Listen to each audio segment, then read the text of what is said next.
A bond is an IOU that represents debt that's repaid when it reaches maturity.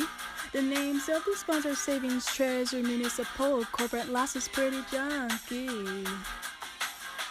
A savings bond is pretty nice with an even better price, usually set at low face value. The government uses these bonds for education, roads, and dams, and these are the safest bonds you can buy.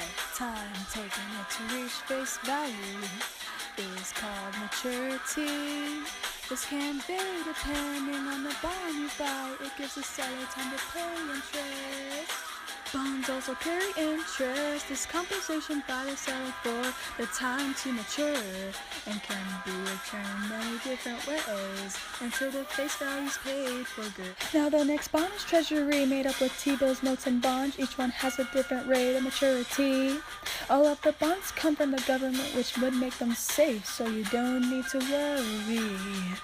Municipal bonds are free service improvements such as highways, libraries, and schools are issued by the state and local gov and are free from income tax, financially backed up by the city, so Moody's and Poor's consider them safe. There's one last component of bonds.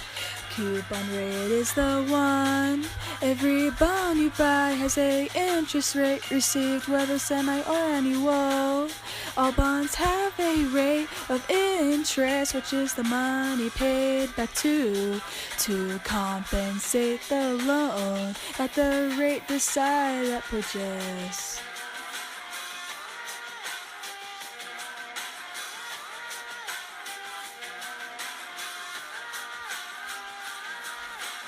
Corporate bonds are issued for expansion, only sold at its value. Unlike the rest, this bond has risk, with its principal and interest being paid by the company based on its success. Lastly, we have a junk bond, as known as high-yield securities, much more lower rated than the rest. Yeah, they're a bit risky, but you want to wait, but I do have to warn you this. You could possibly lose on investments or get a better reward. Up to a couple decades have passed, your bonds have reached their maturity, and you're able to cash, but you don't know how. But if you go to the bank, you'll see. You just show your ID, you put out your bonds, and you cash your investments. And there ain't no rest for the bonds until the debt is paid for good.